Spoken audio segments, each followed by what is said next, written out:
Hello बच्चों, let's read the question. And the question says, a body falls freely from rest. It's cover as much distance in the last second of its motion as covered in the first 3 seconds. The body has fallen from time of.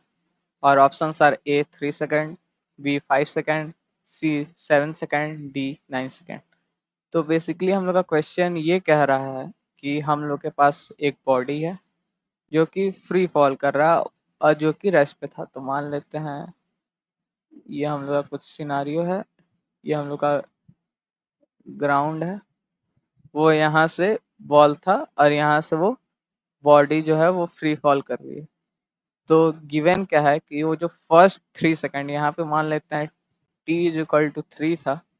तो ये जो distance है s, मान लेते हैं late से s है। तो ये जो फर्स्ट यहाँ पे t इज इक्वल टू 0 से t इज इक्वल टू 3 पे तक आने में जितना डिस्टेंस उसने कवर किया उतना उसने, अगर लेट से टोटल टाइम जो हम लोग का लग रहा है, इसको टोटल टाइम ऑफ जो पीरियड है वो टी है, तो इसको टी सेकंड में मतलब कि टीयर सेकंड में इक्वल है। मतलब कि यहाँ से मान लेते हैं ये टाइम है T is equal to T minus one और ये यहाँ पे T is equal to T हो गया। तो ये जो डिस्टेंस है वो एस के इक्वल है। मतलब कि ये मान लेते हैं टी टी एच है। तो टी टी एच गिवन क्या है, S T T H is equal to S in 3 second. लेकिन 3 सेकेंड में जितना डिस्टेंस चल रहा है उतना 3 सेकेंड में जो फर्स्ट 3 सेकेंड में डिस्टेंस चला इक्वल है। तो इस क्वेश्चन को सॉल्व करने के लिए जो हम लोग का की कॉन्सेप्ट यूज होगा,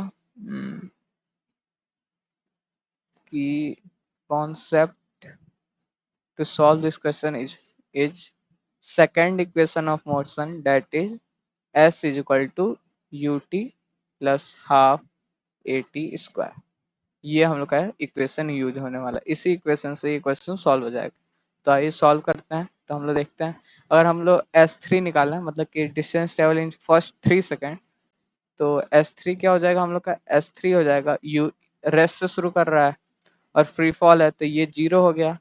तो हाफ एक्सलरेशन है तो g है, g इंटू टी है वो 3 है, तो ये 3 का स्क्वायर मतलब कि s3 हो गया 9/2 g।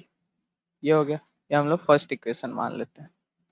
अब अगर हम लोग देखें तो एस टी एच निकालना है, तो हम लोग को एस टी एच को निकालने के लिए जो कॉन्सेप्ट है हम लोग निकाल लेते हैं। एस टी एच निकालने के लिए हम लोग को क्या करना पड़ेगा, S T minus S T minus one, ये इक्वल हो जाएगा एस टी अर्थ सेकेंड में। मतलब कि जो टी अर्थ सेकेंड में जो डिस्टेंस चला वो टी सेकेंड में कितना चला और उसके पहले कितना चल चुका माइनस कर देंगे तो ये डिस्टेंस हम लोग की आ जाएगी।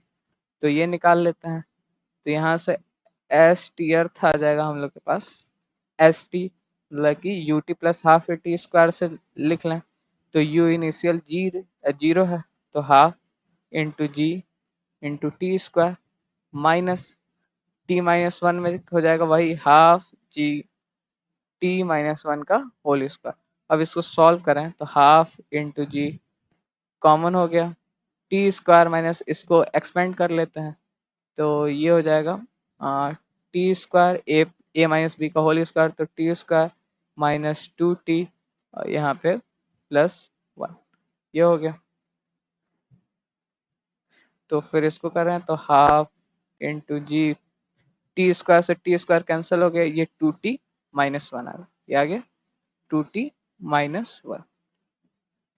एस टी अर्थ सेकेंड है, हम लोग को गिवन क्या है, S T H is equal to S three. तो हम लोग क्या लिख सकते हैं, एस टी अर्थ is equal to S three. तो यहाँ से क्या लिख सकते हैं हम लोग, half G two T minus one, half G two T minus one equal to 9/2g, 9/2g। तो g से g कैंसल, हाफ से हाफ कैंसल, तो ये हो गया that imply 2t - 1 is equal to 9। तो यहाँ से हम लोग का t क्या आ गया, वो आ गया हम लोग के पास 5 सेकेंड्स।